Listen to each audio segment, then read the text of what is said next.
porque además los caldenses tenían el control político absoluto de la federación, y desde que se crea la federación, el precio del café era un precio político, Claro. con unas rentabilidades tan atractivas que no había que pensar en otros negocios. Hola, buenas tardes. Estamos nuevamente aquí con nuestro podcast Deslegado del Fuego para continuar con las charlas alrededor. Como siempre hemos dicho, la idea central es la conmemoración de los 100 años del gran incendio de Manizales, el gran incendio, uno de los incendios, porque no fue el único.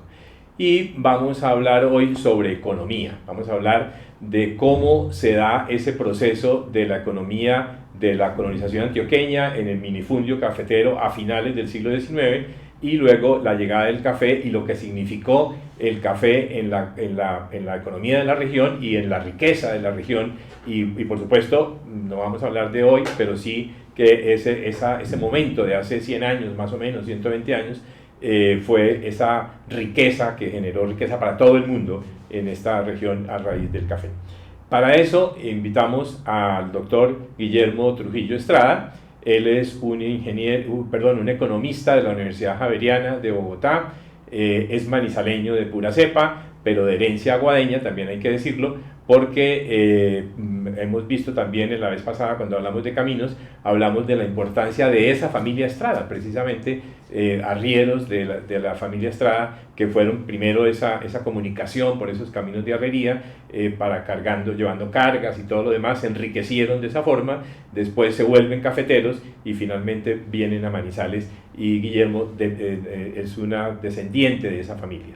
Él ha sido un dirigente gremial muy importante en la región, no terminaría nunca aquí de hablar de los cargos que ha desempeñado, y especialmente tiene esta faceta que nos interesa hoy en día, que le interesa mucho la historia económica de Manizales, de la región y de esa época precisamente. De eso es que vamos a hablar. Muchísimas gracias por haber aceptado nuestra invitación, por dedicarnos este tiempo, estos minutos, para estar aquí esta tarde con estudiantes de diferentes facultades y aquí de la región, de Manizales y de la región, pero también, como hemos dicho siempre, este podcast también lo ven las personas mayores, también lo ven papás y lo ven cafeteros en el día de hoy, me imagino, también vamos a ver. Quisiéramos comenzar que nos hicieras una perspectiva de cómo fue todo este proceso de la economía de finales del siglo XIX antes de que llegara el café. ¿Cómo fue todo este tema? En primer lugar, muchísimas gracias por la invitación. Me parece un tema del mayor interés. Personalmente lo es para mí en las lecturas y la investigación de los datos hace mucho tiempo. Hablábamos ahí en temas económicos ahora en el preámbulo con Sarita, y yo quiero agradecer a Juan Manuel muchísimo, pues que es el interés por este tema desde el punto de vista económico, conociendo toda su experiencia en la arquitectura y en la historia arquitectónica de Manizales, que hace muchos años de la cual ha estado dedicado y a defender todos esos valores históricos de la ciudad de Manizales. Y yo, para llevar el tema, no olvidemos que la colonización antioqueña, que se inicia prácticamente en Aguadas, era de la época de Robledo, o sea, 2 siglos antes. Aguadas se funda ya en 1814, precisamente por uno de los Estradas, y ya se vienen hacia el sur, con Pácora, Salamina, que fue la principal ciudad de la colonización durante muchos años, hasta que ya en la época en que realmente la salida de Medellín hacia Honda, que era el puerto por donde se transportaban las mercancías, porque ellos tenían una dificultad muy grande de acceder a Puerto Berrío, se hacía por acá, y ahí era el camino de San Félix Marulanda por el páramo de Herbeo para llegar a... Luego, los mismos antioqueños van promoviendo ir más al sur, lo que algunos historiadores siempre han señalado que tiene que ver con ir más al límite del Estado Federal de Antioquia, que estaba aquí en Río Chinchiná con relación a Villa María, desde el punto de vista del poder y las guerras, pero también vuelve el tema económico, porque el paso de la cordillera por todo el camino de la Alvira, la pasada para Honda y llegar a Mariquita, que era el sitio pues estratégico de llegar, era mucho más importante. En eso viene acompañado, la primera etapa de la colonización no viene con café.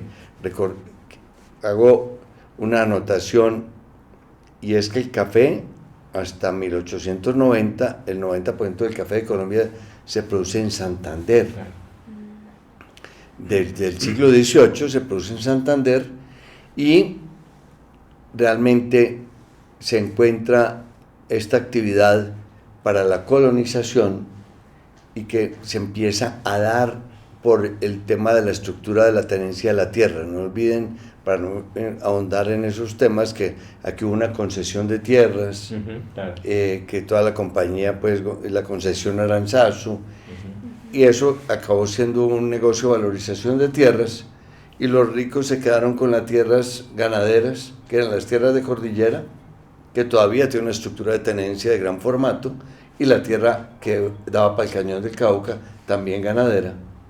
Y realmente la caficultura nuestra se desarrolla en un modelo minifundista. Ese modelo minifundista es el que le da el gran auge a la caficultura, porque crea la economía de mercado, crea una economía de demanda de bienes y servicios, y el comercio se desarrolla muchísimo, porque son innumerables los propietarios que reciben el ingreso del café, y van entonces haciendo un desarrollo muy importante. Me devuelvo entonces para decir que esa caficultura hasta 1890, o sea, estamos hablando del 80% de producción en Santander, y empieza entonces a finales del siglo XIX el auge de la caficultura de esta zona. Pero ya en ese momento el poder político se había trasladado de Salamina a Manizales, y realmente al norte de Caldas no le toca tanto auge cafetero como el que le toca a esta zona. A Manizales. A Manizales, Chinchiná, Villa María, Palestina, toda esta zona, primero por una oferta climática excelente, con unas tierras muy buenas para el efecto, pero entonces ahí voy haciendo el paralelo. ¿Por qué se va acabando en Santander? Entre otros factores, porque hubo problemas de relaciones con Venezuela que impidieron la salida del café por el Golfo de Maracaibo, que inclusive llegó a haber un ferrocarril allí para poder transportar todo ese café. Esas limitaciones, ese café de esa época era la gran hacienda, por eso el desarrollo no era tanto, porque lo que desarrolla las comunidades es que haya mucho mercado. En la gran hacienda no hay mucho mercado, porque las rentas son escasamente la del trabajo, y el trabajo era abundante, el pago no era muy bueno, inclusive hasta el comercio lo capturaban los propietarios. Todas esas grandes fincas tenían comisariatos donde le pegaban a los trabajadores a convales que compraban en la misma mercancía que les vendía el mismo patrono, entonces no se daban los fenómenos de la economía de mercado. A finales del siglo, por ahí en los 70, entonces los santanderianos, muchos de ellos se trasladan con su negocio, porque su vocación era ser exportadores de café, y crean la caficultura de Cundinamarca, buscando el acceso al río Magdalena. Esa caficultura fue muy fuerte en 1900, era muy fuerte la caficultura de Cundinamarca, las grandes haciendas de Cundinamarca, en todo lo que son Biotá, Mesitas del Colegio, La Esperanza. Aún se conserva Misiones, una finca que era de 3.000 hectáreas todavía, Cachipay, la finca de Castilla Samper, sí, que era una gran hacienda. También, sí. Todas esas haciendas formaron la caficultura de Cundinamarca. Yo inclusive visité Misiones, están al lado de la Guardiola inglesa, todavía hacían el BL, el certificado de exportación, desde la hacienda. O sea, era un fenómeno bien interesante de comercio.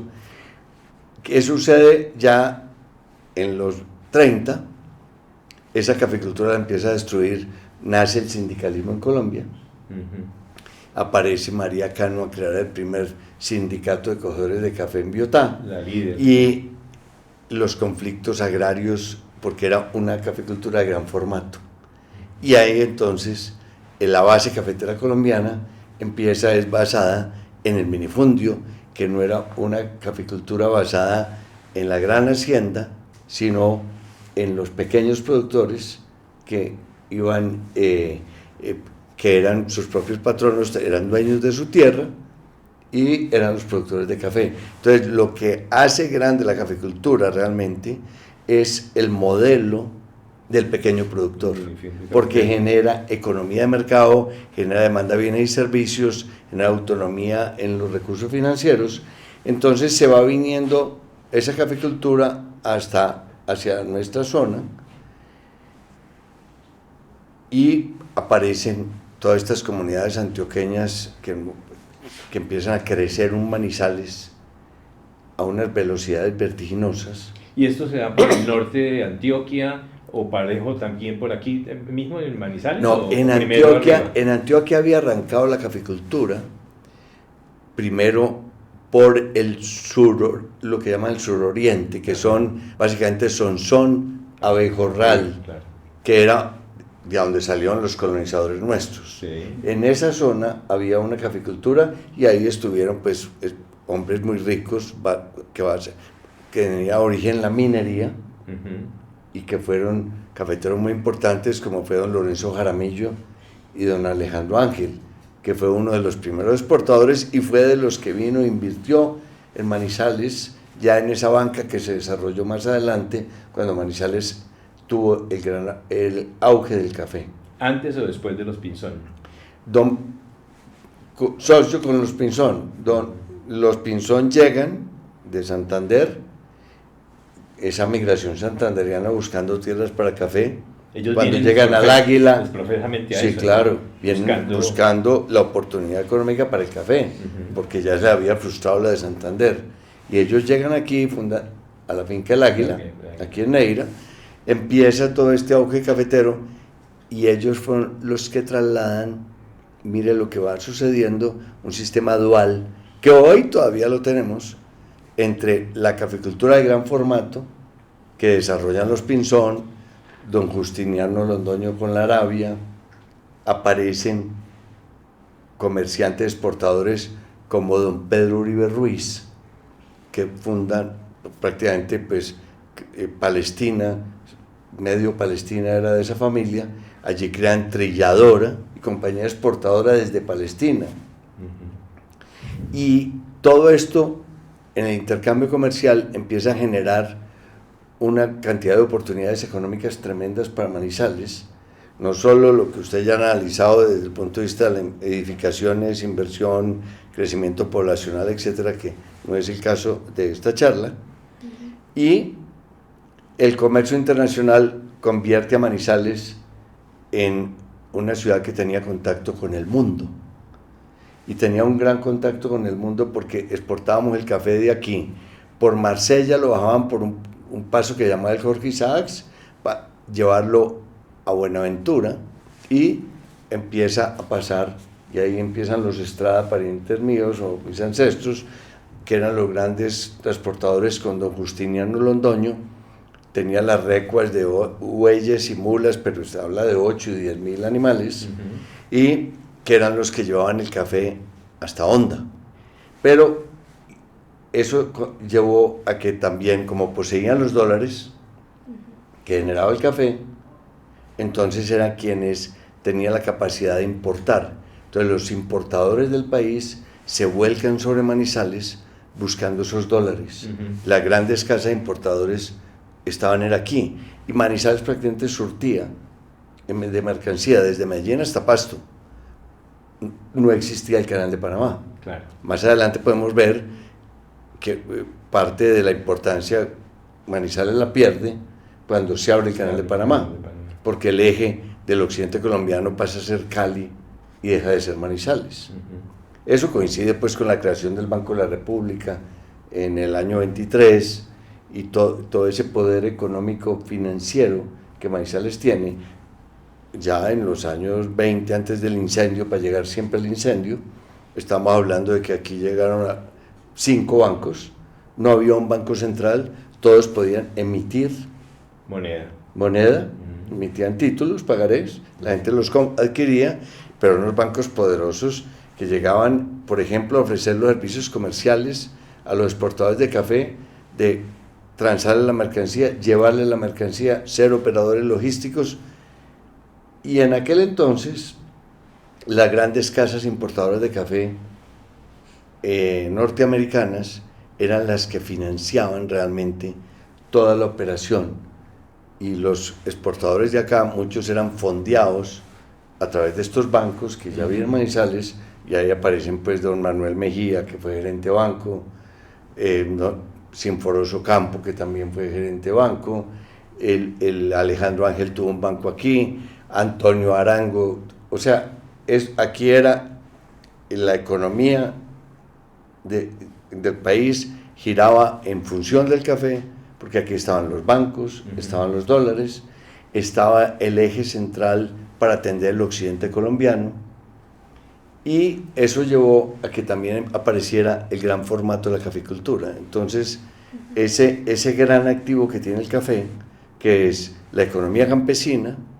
más la economía de gran formato, que realmente se desarrolló fue principalmente Manizales, Chinchiná y Palestina, porque si usted va y mira los censos de cafeteros del 34, el del 70, el del 80 y los posteriores, la estructura de tenencia de la tierra cafetera en el departamento de Caldas siempre fue minifundista.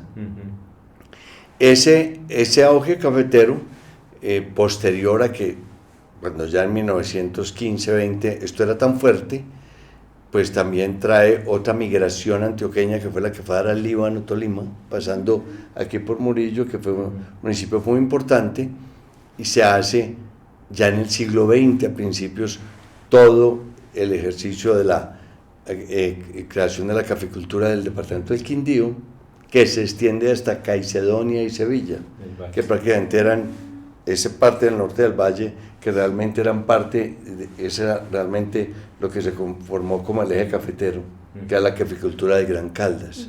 Yo creo que ahí uno remata pudiendo decir que hay unos hechos protuberantes: el auge, la guerra de los 1000 días, que nos dio duro.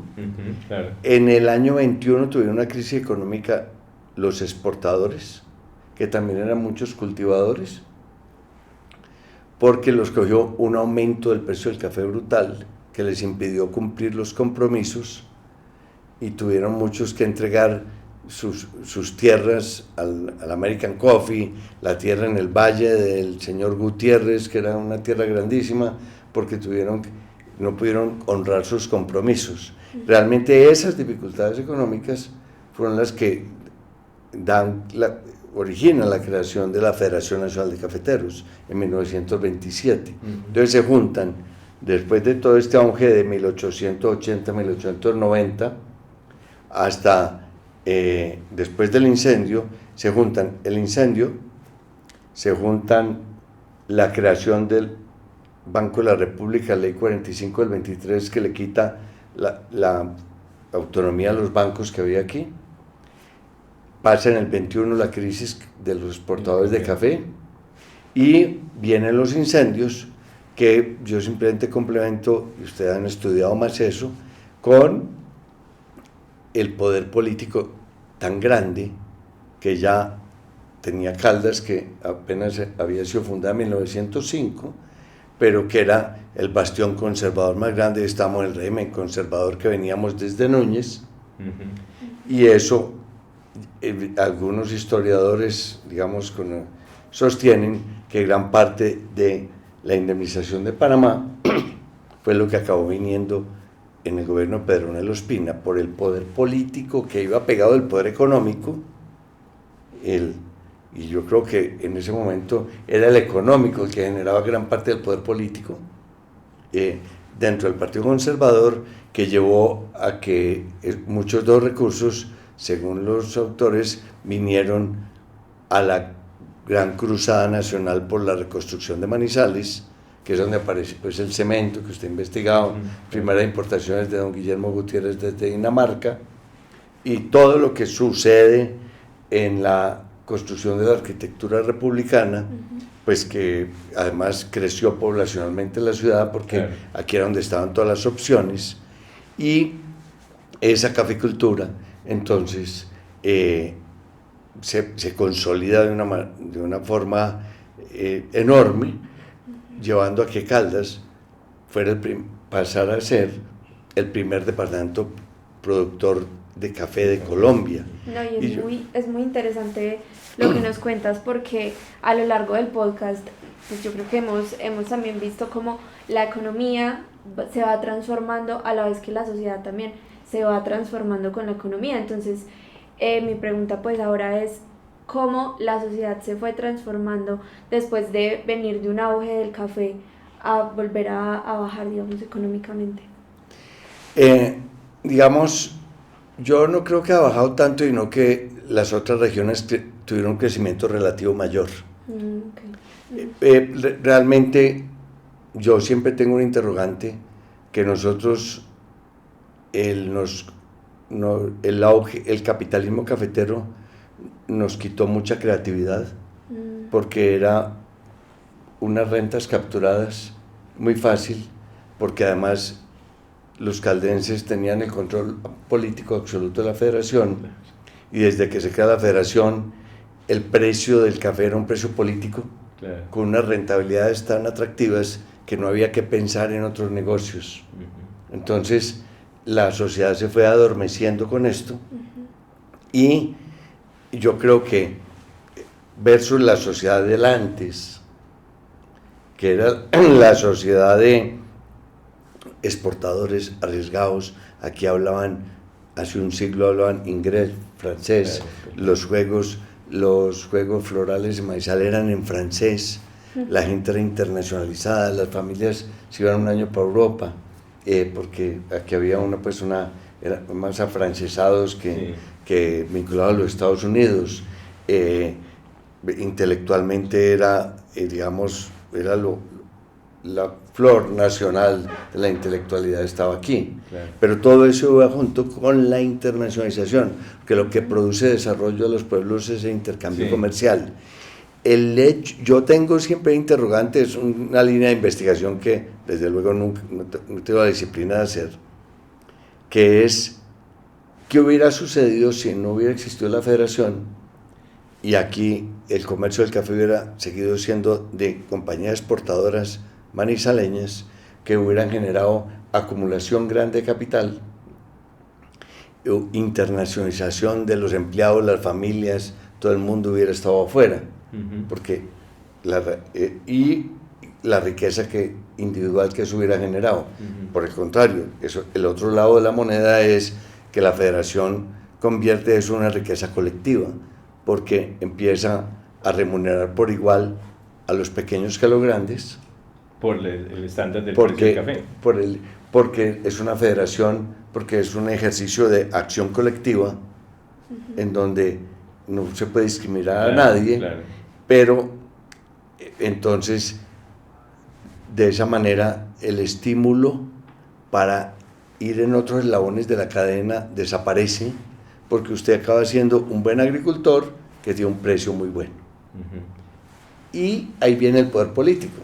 Claro. Que el poder político de Caldas era tan grande que dominó la federación durante todos los años y vuelve a producir un hecho económico, porque va vinculado al Partido Conservador, que era el que gobernaba, y al poder político dentro de la federación. Tanto que una de las razones por las cuales Caldas se divide, por las cuales Valle y Antioquia son los que respaldan a Quindío y Risaralda para aprobar la ley en el Congreso para dividir a Caldas en 3 departamentos, parte del objetivo, el respaldo grande era Antioquia y Valle, porque al dividir a Caldas en 3, los 2 principales productores de café quedaban siendo Antioquia y Valle, y eso es un determinante de la distribución del presupuesto de la federación, que era muchas veces casi más grande que el de la nación, por un lado, y la burocracia también era parte de lo claro. que perseguían el poder político. Claro. Entonces eso va llevando a que yo creo que no fue el deterioro, sino, digamos, la participación relativa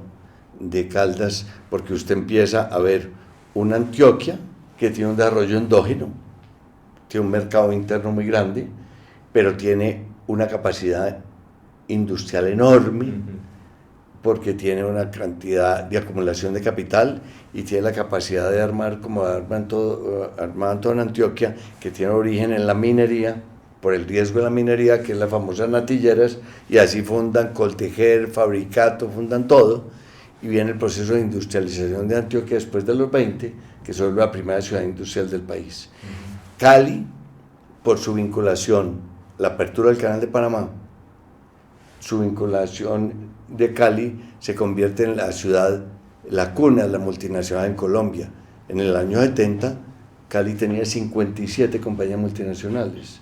Fue la primera que tuvo los colegios bilingües. Claro. Todo ese auge y desarrollo de Cali, posterior a esta época, en Londoño citaba una cifra, Manizales en 1910 era una ciudad 3 veces más grande que Cali en riqueza en población. Entonces viene el auge de Cali. Realmente todavía Barranquilla era muy importante. Barranquilla realmente pierde preponderancia es cuando viene en la posguerra el proteccionismo, porque claro, son ciudades que viven del comercio. Cuando el país se pone a mirarse hacia adentro, pues la costa queda muy distante de Colombia y ese desarrollo empieza a desequilibrar. Pero si regresamos al tema cafetero, entonces tú traes los 100 años de caficultura, sí, correcto, y la caficultura lo que ha perdido es preponderancia como actividad económica. Yo tengo la tesis de que cuando las familias, cuando no hay mucha mano de obra para recolectar café, significa que la sociedad ha progresado. Porque la gente ha superado con estudio, con actividades, y ha encontrado otras formas de vida, se ha vuelto semiurbana, urbana. La escala social. Eso es un signo de progreso, porque ese café minifundista, pues lo que hace más es combatir la pobreza que genera riqueza, que es el proceso que se dio en las finales de los 90 y todo, después del 2000 en el sur de Colombia, que llevó a que hoy el sur de Colombia tiene más del 50% de la producción. ¿Qué encontró el café? Oferta climática, tierra óptima, tierra barata sin utilizar, porque en la tierra del piso térmico cafetero difícilmente se dan otras cosas, y pobreza. Esos son los 4 elementos fundamentales para desarrollar un modelo de caficultura minifundista. Por eso yo sí creo que lo que está en riesgo es el modelo capitalista de la caficultura, por temas laborales, por disponibilidad de mano de obra, que básicamente castiga más al suroeste y al eje cafetero en algunas zonas, porque si usted mira Caldas todavía ha perdido 30.000 hectáreas, pero todavía tiene 30 y pico mil productores, y tiene 500 grandes, pero el resto son pequeños productores. Y ahí vuelvo a lo que dije al principio, es que el hecho de que la caficultura esté en 500.000 productores y que solo existan unos 4.000 de más de 10 hectáreas, eso es lo que le genera a la economía cafetera la gran dinámica. Por eso ustedes veían en los años, si leen los discursos de los dirigentes gremiales de los 70 y de los 80, usted veía al presidente Landi pidiéndole al gobierno, cuando el precio era controlado, que subiera el precio del café para salvar el año económico de los industriales, porque era una economía cerrada y la forma de generar demanda interna era remunerando mejor el café, porque como son familias que no acumulan capital, porque son familias pobres o relativamente pobres, la propensión marginal a consumir todo el ingreso que les llegara iba a bienes y servicios que vendía la industria. Ese fenómeno creo que es muy interesante de analizar y que fue el impulso primordial que tuvo toda esta región desde 1880, 1890, donde fue la preponderancia hasta el incendio y todas esas fechas que he marcado, y desde luego siguió siendo una actividad económica muy importante hasta los años 90. Y ahí remato diciendo, ¿por qué ya nosotros tenemos la mentalidad de crisis? Porque cuando se rompe el pacto cafetero que ponía precio artificial al café, entonces las rentas que uno tenía eran muy seguritas. Cuando se rompe el pacto y usted empieza a vender café todos los días en función de la bolsa, no sobreviven allí sino los cafeteros muy eficientes o los pequeños productores cuyos costos son ellos mismos. Pero el empresario cafetero, en esos ciclos bajos de precios, pues que ya no está el mercado protegido, pues no es capaz de mantener una rentabilidad adecuada para poder hacer que su negocio sobreviva. Entonces, cuando usted mira los departamentos donde ha desaparecido el área en café, lo que ha desaparecido en muchos casos son las grandes fincas. Coja un carro aquí a Chinchiná o hacia Santagueda, usted ve las grandes fincas de café que antes lo eran y han desaparecido porque ya no tienen viabilidad económica. Es cierto, sí. ¿Correcto? Entonces, ese es el fenómeno como yo lo veo. Sí. Oye, no te puedo dejar ir, Guillermo, sin una inquietud que he tenido yo siempre en este tema. Yo soy arquitecto y mi tema es la arquitectura. A finales del siglo XIX vienen los colonos antioqueños, ¿cierto? Y hacen una arquitectura muy sencilla en esos minifundios, que es el origen de lo que tú decías, el minifundio de esto, y hacen una arquitectura muy, muy sencilla, porque eran pobres, ¿no? Ese ingrediente que acabas de decir. Y luego cuando llega el café y comienza este proceso de riqueza y comienzan a cultivar el café, esos colonos originales se van muriendo porque ya van llegando a sus 60, 70, 80 años, se van muriendo, y esos es posible que hubieran alcanzado a ser cafeteros, supongo yo, como Fermín López, no sé. Y luego, finalmente, desde el punto de vista de la arquitectura, quienes van a comenzar el negocio del café y a exportar café y a ir a Europa ya no son los colonos, sino los hijos o los nietos de esos señores. Y esos son los que van a París y enfocándolo desde el punto de vista de la arquitectura, son los que conocen la París de esa época que estaba remodelada y no sé qué, y son los que traen la moda arquitectónica.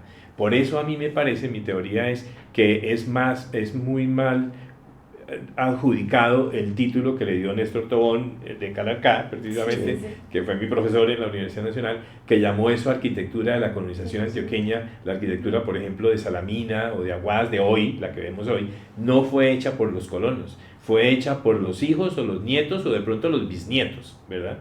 Por eso a mí me parece que el nombre más adecuado es llamarle arquitectura republicana regional, que eso es objeto de otra charla otro día.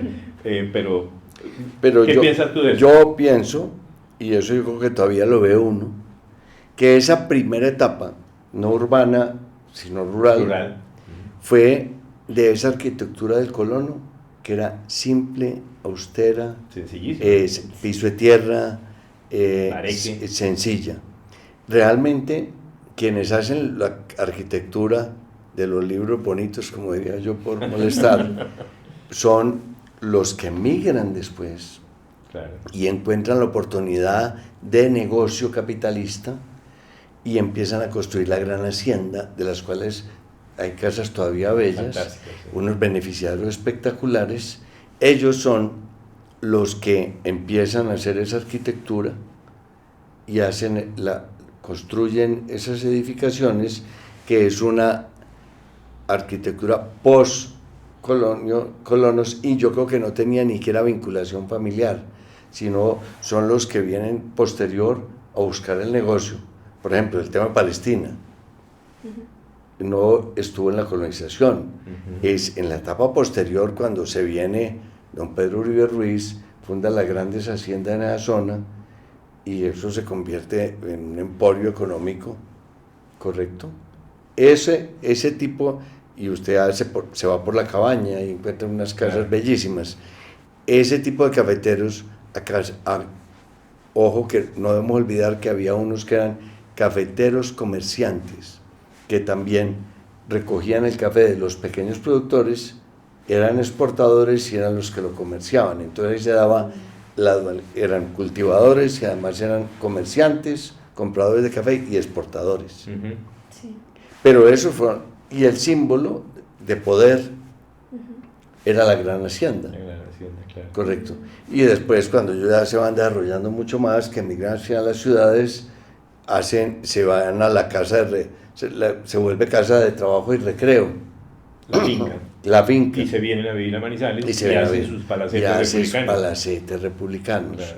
Eso, pero ya ahí había una acumulación de capital Claro. que permitía, y porque ya había el pariente o el mismo que había ido a Europa y ya viene la cultura, y viene el intercambio, y viene la información, y viene el francés y todo y eso, viene pues. el ánimo, y por eso pues siempre acabó Manizales quedando con la fama pues de pinchados, De pinchados. porque en ese momento pues no, aquí Claro. era donde estaba todo ese tipo de valores, de cultura, de etiqueta.